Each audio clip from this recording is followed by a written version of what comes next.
It's playoff time. Welcome to our Hoops postseason special. The intensity is reaching fever pitch as the BBL's Elite Eight go head-to-head for a place at the playoff final weekend at the NIA in Birmingham.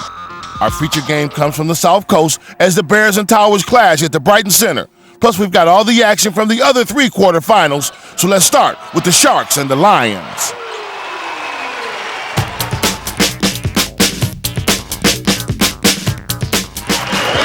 Champions Westfield Sharks Sheffield had history on their side, as only twice in BBL's 15 seasons has the #1 seed not reached the Final Four.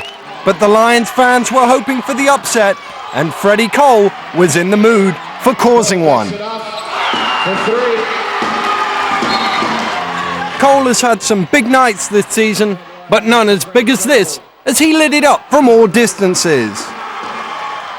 Sheffield's response was to go inside, and Leonard Stewart skipped past his man for the emphatic stuff. A good feed from Williams to Stewart closed the gap to 10 early in the second quarter. But to Cole, the basket looked 10 feet wide, and he hit 5 three-pointers in 7 minutes to help the Lions to a 17-point lead. Sheffield's defense was stingy in the third, and it led to offense. Rob Yanders making it 47-42 as the Sharks started the quarter with an 8-2 run. Jerry Williams led the Sharks with 19 points, although 4 of his teammates also contributed with double-figure scoring. Midway through the final quarter, Pete Scantery put Sheffield 68-63 ahead with 5 straight points. And Rob Yanders kept Sharks in front down the stretch as they looked like stealing the win. But the Lions' season wasn't done yet. They needed a 3 to tie on the final play. I'm guessing Freddie. He nails it on the buzzer, his 8th from 16 attempts, 44 of the Lions' 77 points scored by Cole. In overtime, however, Chris Finch's team took control of the game. Leonard Stewart with 5 points in the decisive 9-2 start by Sheffield. Sharks 90, Lions 83 after OT.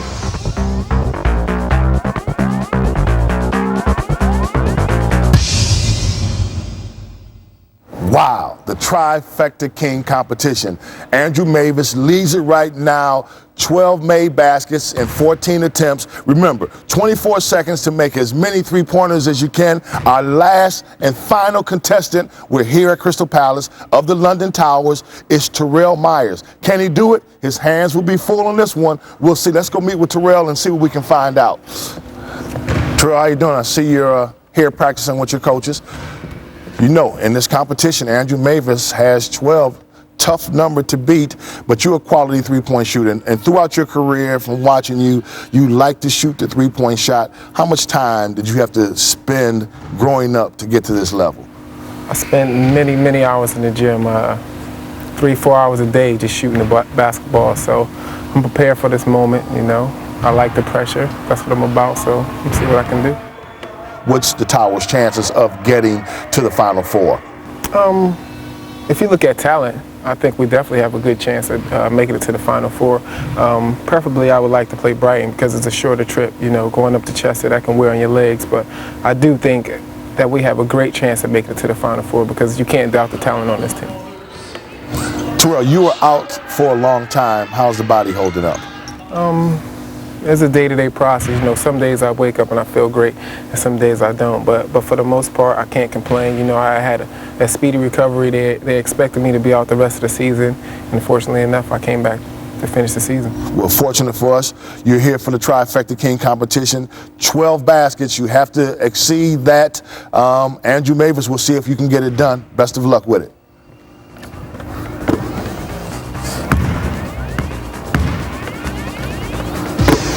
Let's go. 0 for 1. 1 for 2. 1 for 3. 2 for 4. 2 for 5. 3 for 6. 4 for 7. 4 for 8. 4 for 9. 5 for 10. 6 for 11. 7 for 12. 7 for 13. 7 for 14. 50%. We'll have to go in and look and see where you land at the chart. Definitely not at the top. Terrell goes into joint 8th position, tied with Sly McIntosh of rivals Leopards. Mike Nurse was first out of the gate. Keith Bunyan looked a good bet for a while, but Newcastle's Andrew Mavis, with 12 for 14, outstanding shooting, is the winner of our Trifecta King competition. Congratulations to him and all who participated.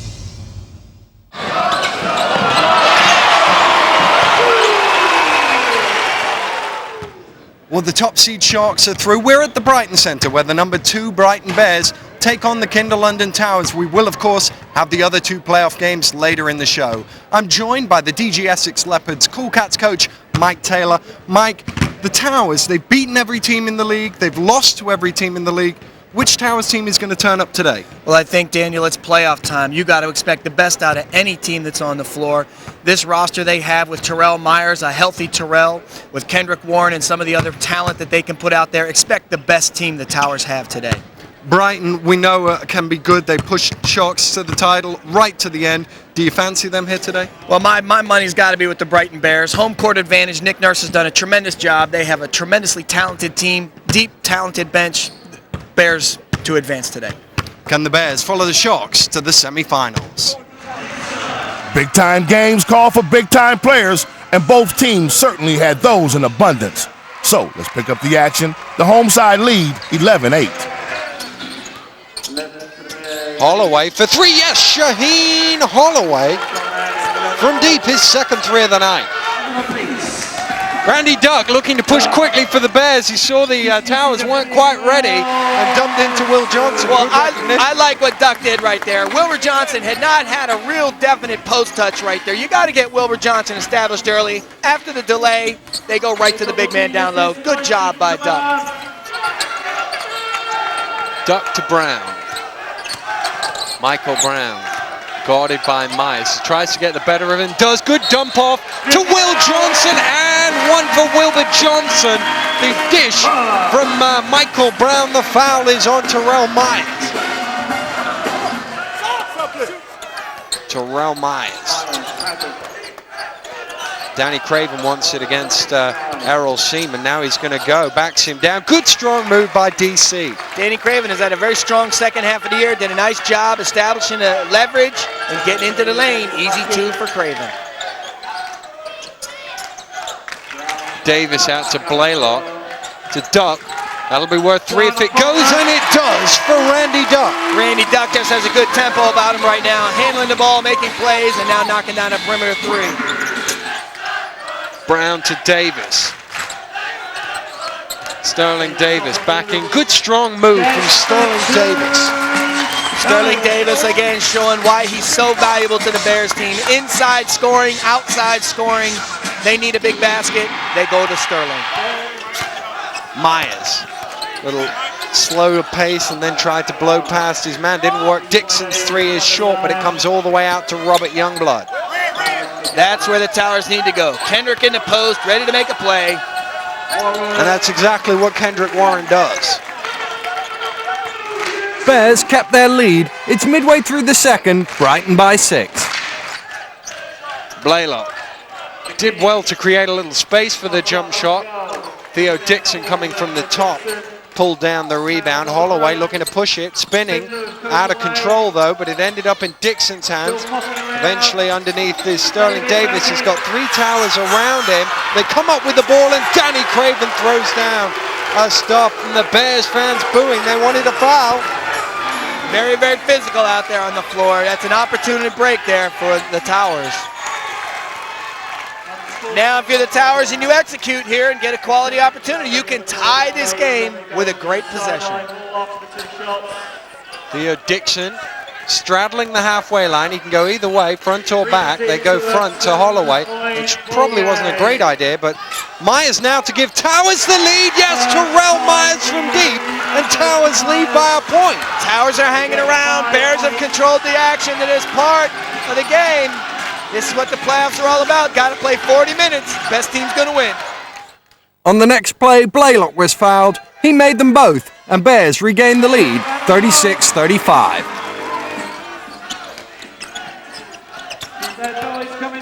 Myers fall away. Tough shot from Terrell Myers. All the shooter needs is one shot to go. Seems to have that feeling, that rhythm. Knocked down the three, got a curl to go. Look for big things from Terrell Myers. Bears draw a foul again. This time Davis hits a pair and Brighton are in front once more. Duck did well to avoid Myers stealing that one. Davis with the rebound. Davis sticks it back home. Strong finish inside, through contact. That's the type of play these teams are looking for. Strong finish inside, Sterling Davis. Duck fires one up along the baseline. Carry for Randy Duck inside, a minute to go. We got a timeout, Towers. 18 first half points for Randy Duck. Good matchup for the Bears here. They have Sterling Davis, a ball-skilled big man, against a more slow-footed Danny Craven. Davis for three. Yes, Sterling Davis hits the triple. And that will end the first half with the Brighton Bears opening up a 6-point lead.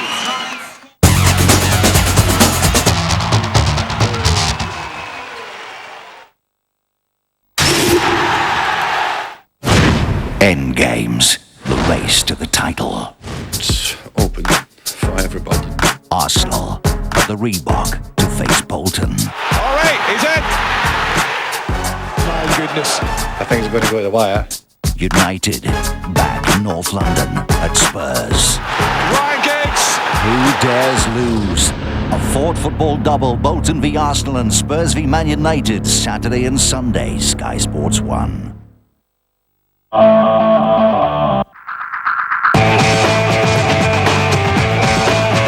Extreme. Experience.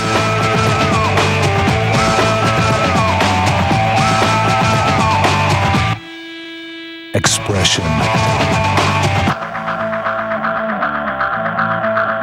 The Nissan X-Trail. At Bupa Care Homes, we believe that mental decline is not an inevitable part of ageing. The average 70-year-old has 97% of the brain cells they had at 25. Our minds stay agile for longer if we're kept active, stimulated and challenged. Checkmate. At Bupa Care Homes, active care is something we're passionate about. For more about Bupa's range of services, which are available to everyone, call 0800 00 1010. Polysail's new base coat for cracked, patchy walls. For a really smooth finish, it's the perfect start. Polysail, it only takes 2 ticks. Oh, thank you very much. Well, it's been an absolute pleasure doing business with you. But like I say, you should have no problem with her. Flew through her last MOT. Oh, which reminds me, I put new tyres on her for that. Anyway, I've got the look. Oh. How do you know the car you're buying is not a joke? You get your car loan from the AA. Not only is our typical rate just 7.6%, but we'll provide a free AA car inspection worth up to £119.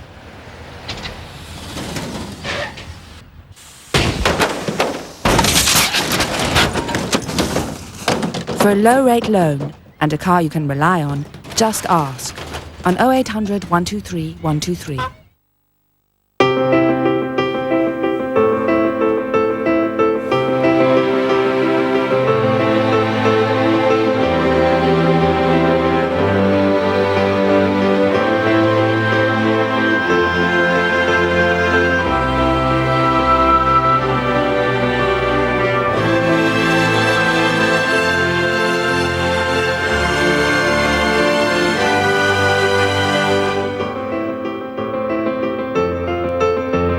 Given the choice, wouldn't you rather have more than? For insurance, investments and personal finances, don't accept less than more than. Welcome to the thrill of the races. On at the races. Study the form. Check out the odds. Get exclusive tips from the experts. Track the prices. Then enjoy the excitement of all the races live. At the races, the winning ticket.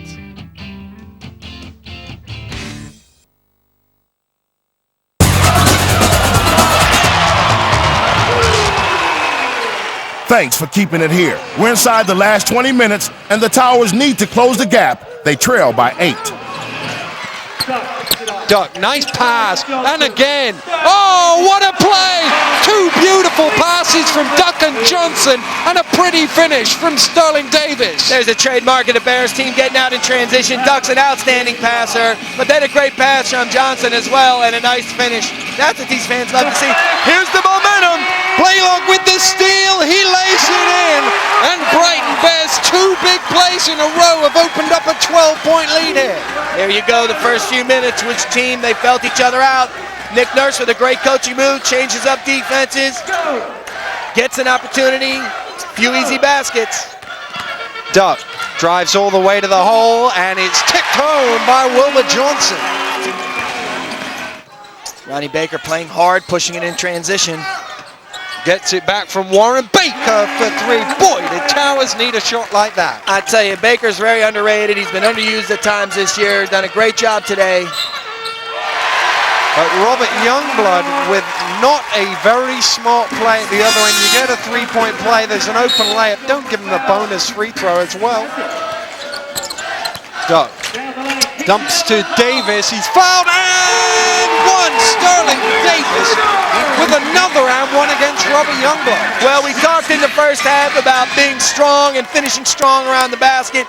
Both teams are a little bit sloppy. Brighton has established themselves on the inside. Consecutive and one opportunities. Sterling Davis with a great job finishing through contact in the paint. Duck racing into the corner, throws it out to Brown. Blaylock is open for 3, counted for King Ralph Blaylock from deep. The long-range effort from Blaylock gives Brighton their biggest lead of the game at 16. We pick it up early in the 4th, Bears by 12.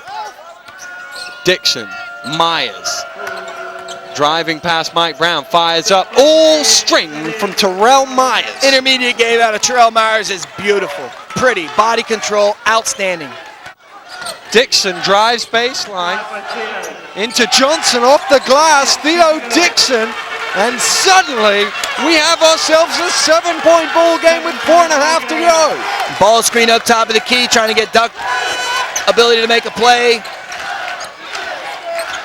Looking in the paint, Johnson's open. Mike Brown driving to the basket, count it, will it count? Yes it will. Referee signals that's worth 2. Michael Brown will go to the line for the bonus. What a big play that is.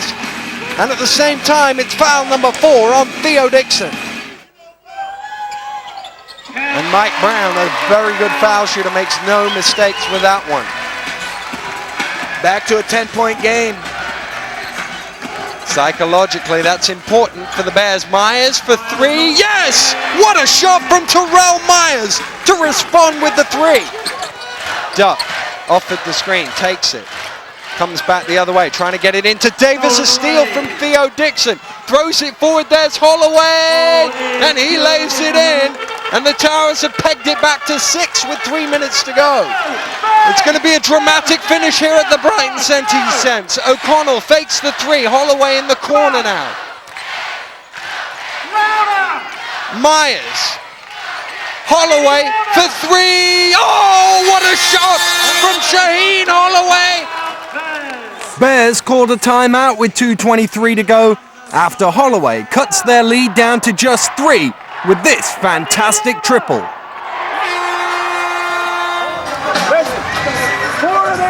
Could Dave Lindstrom's side snatch victory at the last?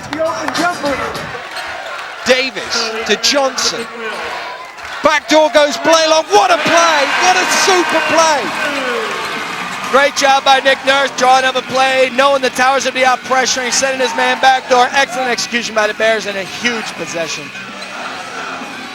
Holloway for 3, yes! Shaheen Holloway has done it again. A second 3-pointer has made it a 2-point game with 2 to play. Outstanding basketball. What an Easter present for us all. There are 96 seconds, saving overtime, of course. 96 seconds left in one of these two sides' seasons. But will it be the Bears who looked for all intents and purposes through to the semifinals in that third quarter, but with the finish line in front of them, they've stumbled. The Towers have come back, a couple of big threes from Holloway. And we have ourselves a 2-point game. O'Connell throws it. Blaylock tips it back. Johnson gets it to Blaylock. And the Bears vitally with 90 seconds to go have the ball. Blaylock, big shot, all string from Ralph Blaylock. No pressure on him there. All season long he's been hitting big shots. The veteran Blaylock comes through again.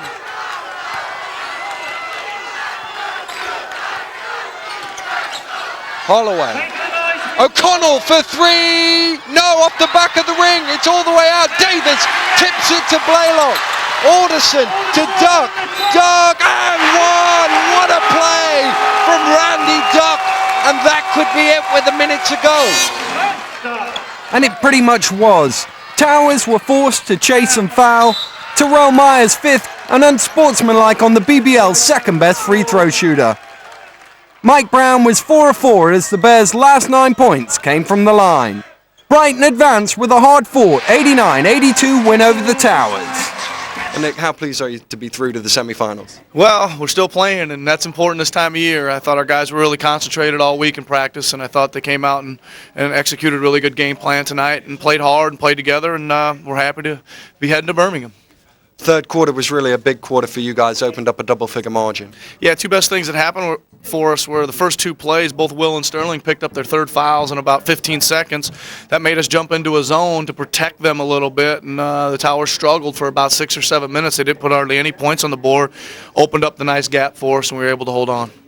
2 games potentially from some silverware. Can you guys lift the playoff crown? Absolutely. I think we owe it to ourselves, to be honest with you. We really let some opportunities slip by us this year, i.e. the trophy here, and the league championship was in our hands. And I think that you'll see a team come to Birmingham with something to prove, and it's not for you guys. I'm sorry, no offense, but it's for us. We're going to take that trophy for us if we take it. So, I'm looking forward to being in Birmingham.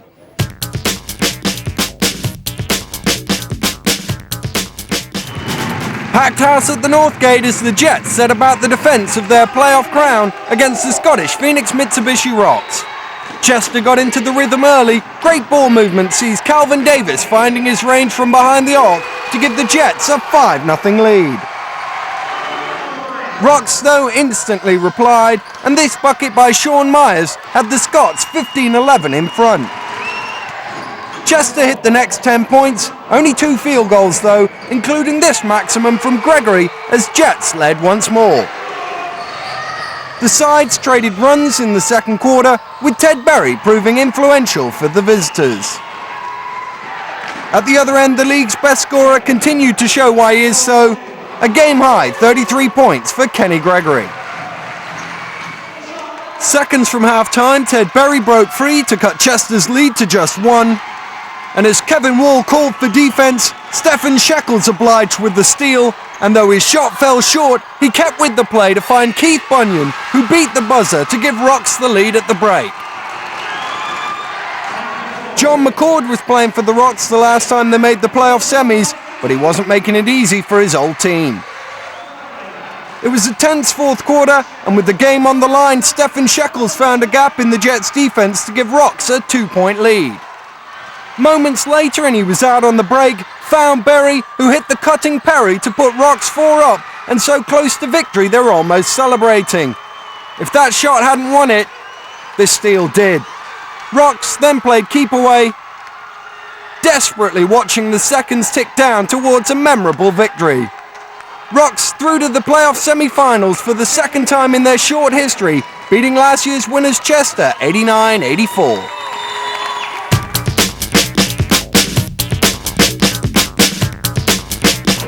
Fourth and fifth seeds meeting at Bracknell. Nicky Arinzi sets the Eagles off with the flush, but the first quarter was a shootout. Half of the game's total 3-point makes came in the opening 8 minutes. Jeremy Hyatt started it and had 3 of them. Newcastle began gunning from everywhere after Fab Flanoy showed his team exactly what he wanted. Tigers did have a couple of long-range efforts of their own, but in truth, Newcastle were rampant in the first quarter. Charles Smith hit 2 threes in 12 first quarter points as Eagles led 34-15. Tony Holly's been to the playoff final with the Tigers before, and he helped steady the ship in the second quarter. Greg Meldrum ensured Tigers of a strong finish to the half to go into the locker room trailing by only 5 points. 2 Barry Bowman triples had Tigers in front at the start of the third, and flawless foul shooting saw them lead by 6. A couple of Jeremy Hyatt shots late in the third, however, helped the Geordies to a 2-point lead with 10 minutes to go. The veteran Tony Holly was inspirational for the Tigers. He led them in scoring, rebounding, and steals. Jeremy Hyatt was big in the fourth with 3 threes and 13 points, and he and Nicky Arinze made it safe for the Eagles.